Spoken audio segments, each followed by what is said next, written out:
Even though it was the cheapest car they sold on the sale, it was a terrible financial decision.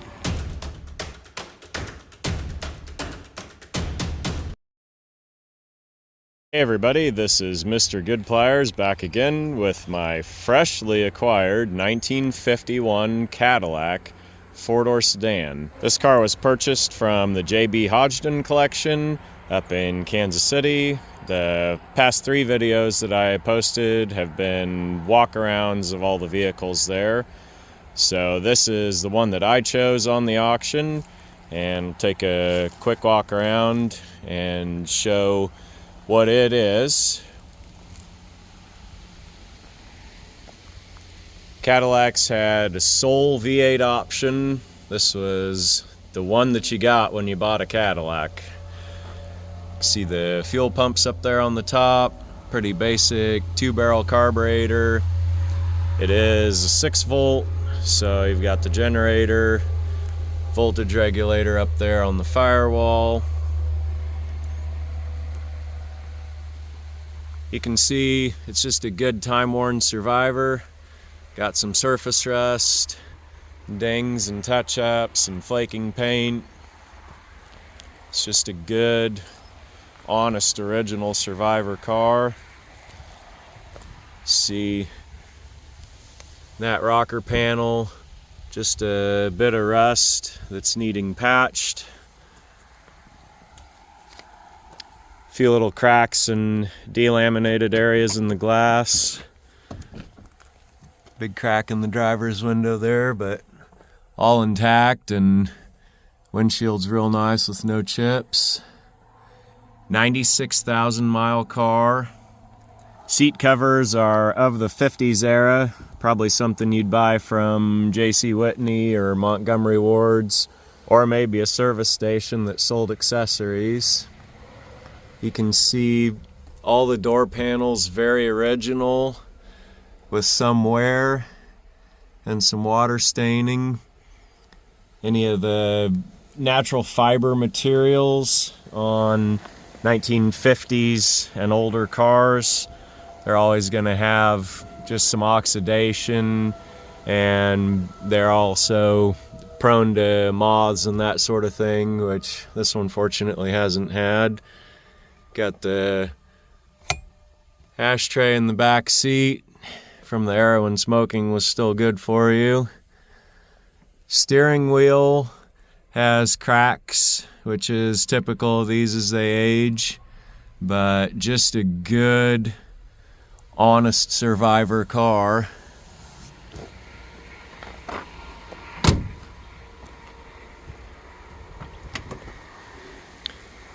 One of the features that I really like about this car is that it's crank window. These early Cadillacs with the power window option, they were hydraulic, and so that's prone to some expensive repairs if you need them.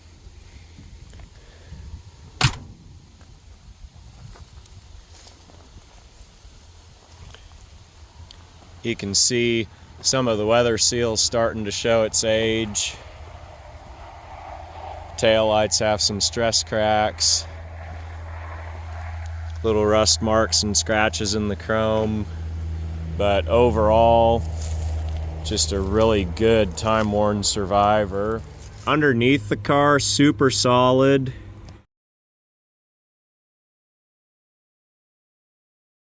The gas tank is a little suspect.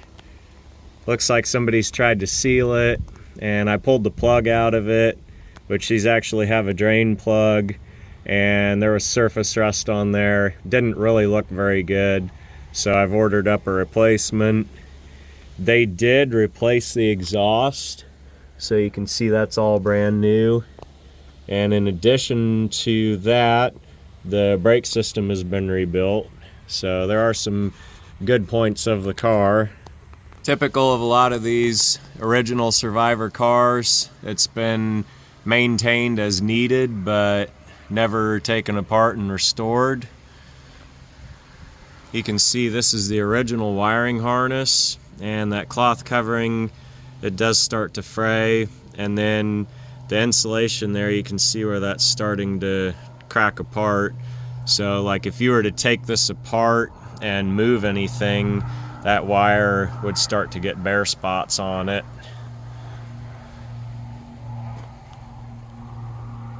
So other than the originality of the car, the one thing that attracted me to it was that this was Dean Weller's. So that's his business card in there from his home building days. Dean was the one who built the replica Mercer Raceabout.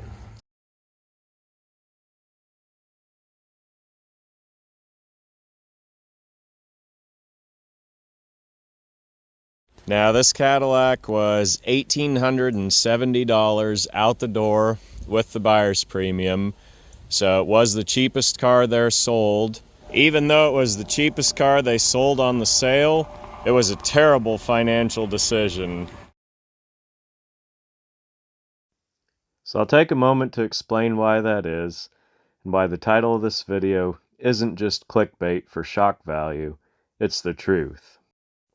It isn't any secret that the collector car hobby is one of the most expensive ones a person can take on. There's nothing cheap about finding an antique car, purchasing it, and beginning the process to roll back the decades of age, wear, neglect, and abuse. This classic Cadillac is 3/4 of a century old, and while there are replacement parts available for them, they're not cheap. Rolling back the clock takes time, and if you pay a professional for their labor, you'll be spending over $100 per hour. And that's on the cheap end of the spectrum. Recasting that cracked steering wheel would be in the $2,000 range. Upholstery, around $4,000 at the bare minimum, but probably closer to $10,000. Seats, carpet, headliner, door panels, it all adds up. Restoring, straightening, and replating the body trim would easily run over $10,000 by the time you add up the individual pieces. The EPA has all but ruined the plating business, driven up the cost, and driven many businesses out of profitability and out of existence. More labor hours stack up for rust repair and sheet metal straightening. Then it's time for paint. This could run $10,000 on the low end for a professional refinish. Contrast a car like this 1951 Cadillac with another one that sold on the auction, the 1953 Cadillac Sedan DeVille. This car was freshly restored, better than new, with brand new paint, interior, recast steering wheel, chromed and polished trim. There wasn't a square inch of this car that hadn't been touched, and the entire thing, from tip to tail, was restored better than new. New weather seal, new tires, the whole works. And the selling price of this car, just $20,000 out the door. So you can see where the difference comes in the valuation between buying one done versus taking on an entire project from the ground up. To restore a car like this would run in the $100,000 range or above, depending on the condition of the car you started with. Of course, that's if it did get finished. We've all heard stories of dishonest shops that take a car apart, bill a bunch of customer hours, and then leave them that way. Or of overzealous new hobbyists who take a car apart, scatter the pieces in the garage, and never get much further than that. So you can see the value of buying one done. For comparison purposes, let's examine the 1947 Cadillac also. This car, while running and driving, a good original survivor, it did need the wiring harness replaced. The part runs about $2,000. Labor could be $1,500 or more, depending how much of the car has to be taken apart to install it.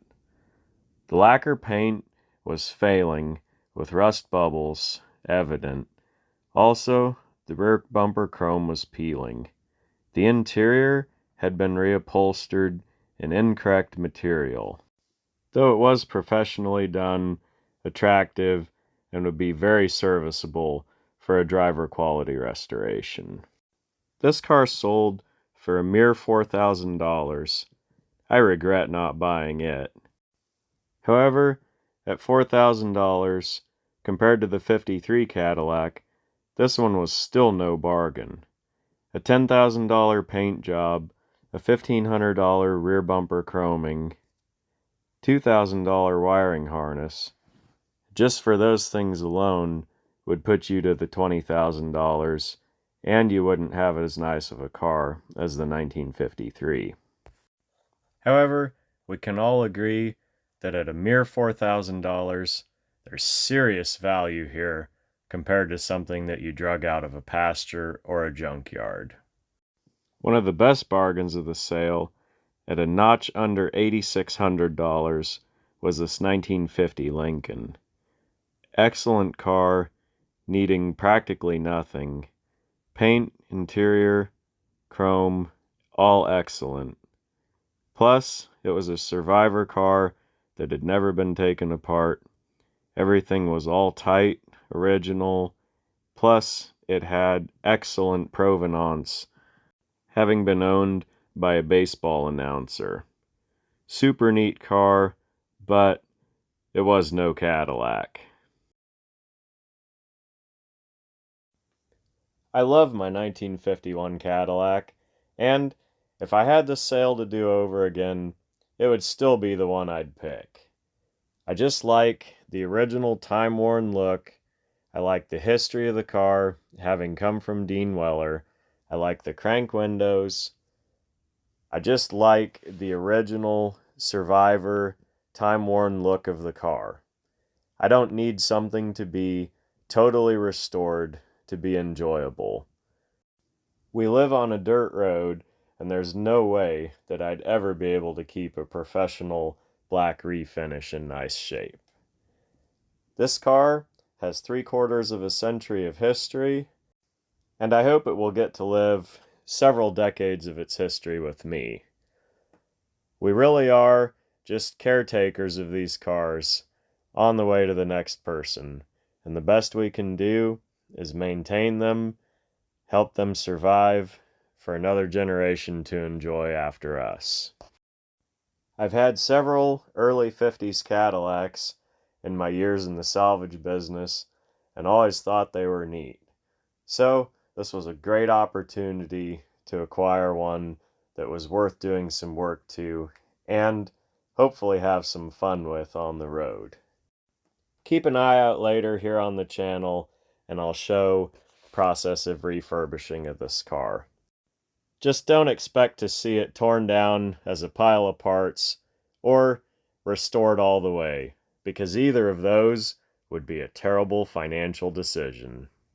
As always, thanks for stopping by the channel and the interest that you have in seeing what we find. Drop a comment, it's like signing the guest book, and we'll see you on the next video.